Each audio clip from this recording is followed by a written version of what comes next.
Hello everyone, I am Sini Shibu, Assistant Professor from the Department of Computer Applications at BSS, and I am going to talk about measure of central tendency, that is mode.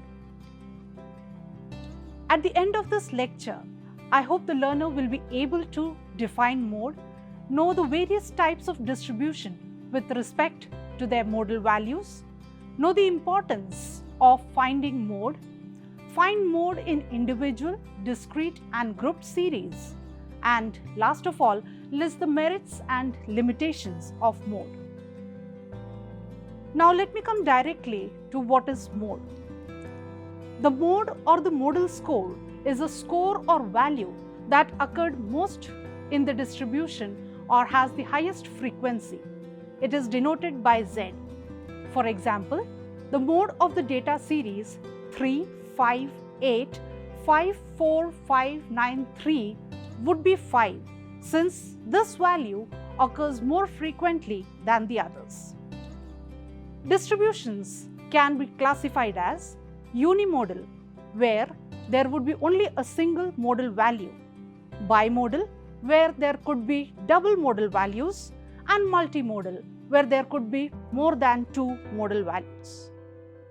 For example, have a look at this example. There are three sections, section A, section B and section C, and the marks of the students out of 25 are listed. Now, if you look at section A, you would by inspection find that the modal value is 24 because it is occurring most of the time in this data series. So, it is a unimodal distribution. In section B, if you see, there are going to be two modal values, that is 23 and 22. So, it is a bimodal distribution.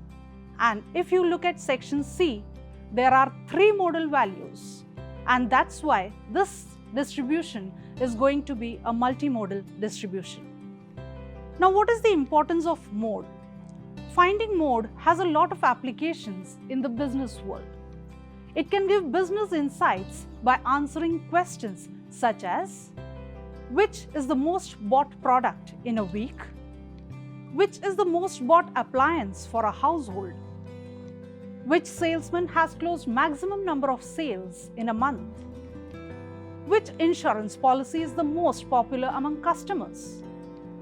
Which color of car is most popular among car users? Let us take an example of the application of mode. Suppose we wish to find the answer to the question, which appliance was bought mostly by the customers in the previous month. For this, we would need a sample data. If you see, there's a partial sales data here with product code and the appliance. Now, if we find out the mode on the product code, we will be able to answer this question. So, what we would do is we would make a frequency table. Here, if you see, I have listed the product code and the frequency in which it is appearing. So, you would find that 101 is the product code which is occurring most of the time in this distribution, and hence washing machine is the most popularly bought appliance in this example. Now, this was a very small example. We could apply the same method to a very large data set as well to answer real-time problems that occur in the corporate world. Now, let us come to calculation of mode in the individual series. It is very simple to calculate mode in individual series. Just count the number of times the various values repeat themselves, and the value occurring maximum number of times is the modal value. For example, this is an individual series.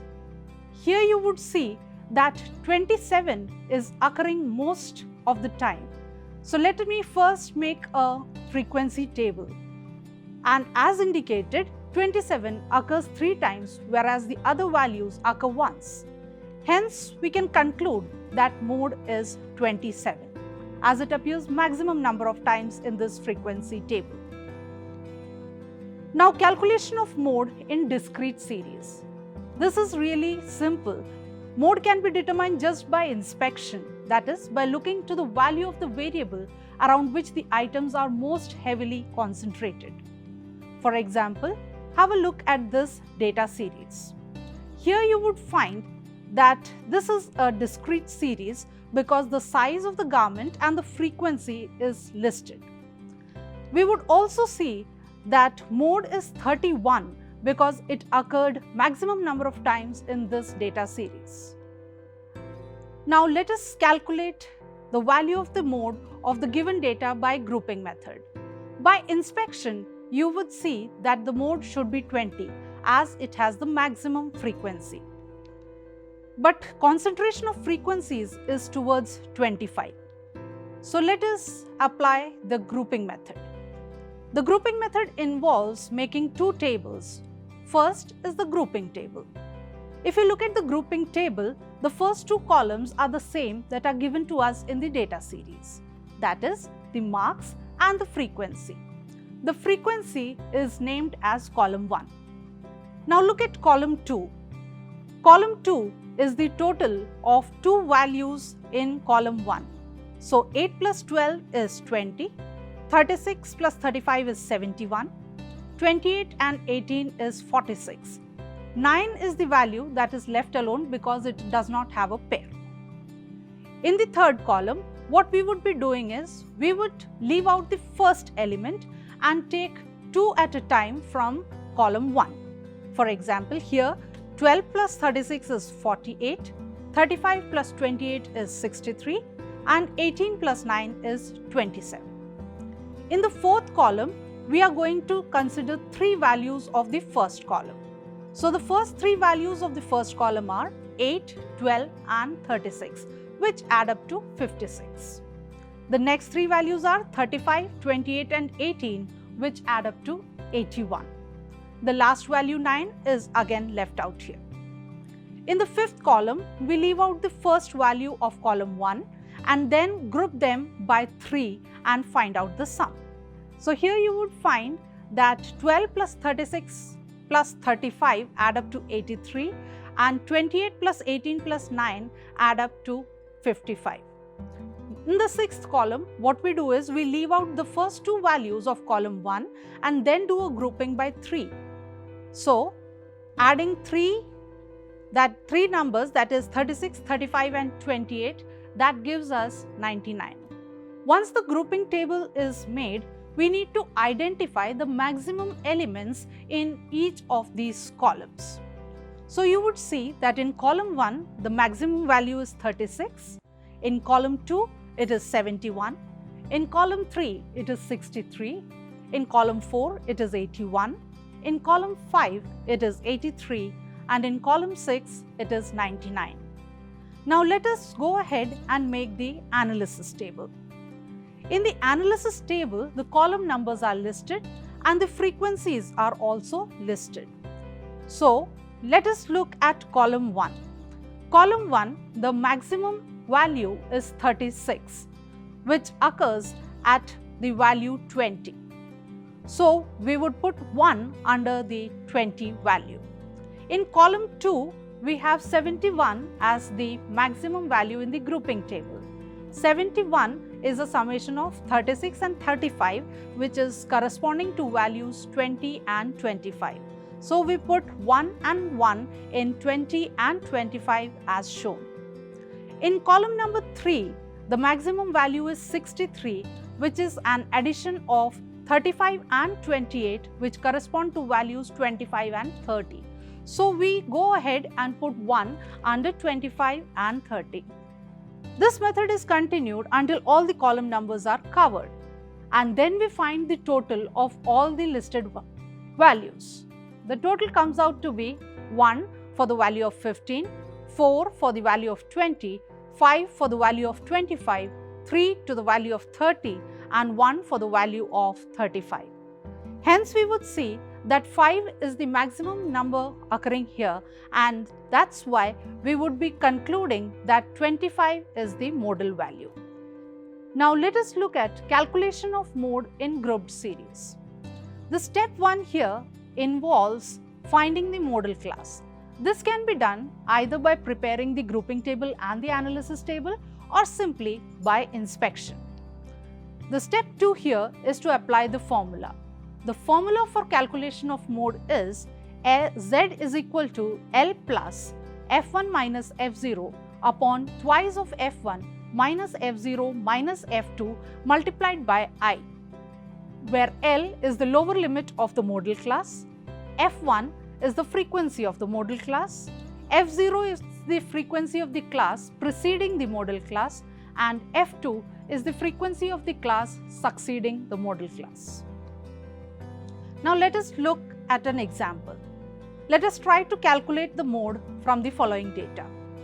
Here you would see that the cumulative frequency distribution is given to us, and hence it has to be converted into a simple frequency distribution. So we would make a class-wise distribution and the frequencies are going to be calculated. Here, if you see above 0, 80 students were there, and above 10, 77 students were there. So we can conclude that in the class 0 to 10, we would have 3 students.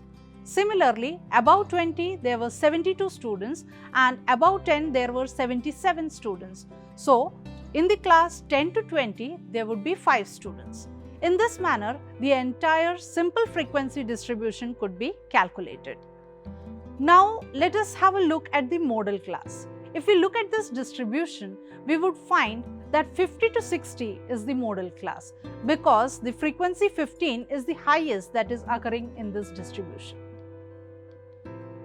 Hence, F0 is equal to 12, F1 will be 15 and F2 will be 12. We would now go ahead and apply these values in the formula. So, Z will be equal to L, which is 50, F1 minus F0, that is 15 minus 12, upon twice of F1 minus F0 minus F2, which is going to be 2 into 15 minus 12 minus 12, multiplied by I. Here I is the class interval. So, the class interval is 10 and hence the modal value is calculated as 55.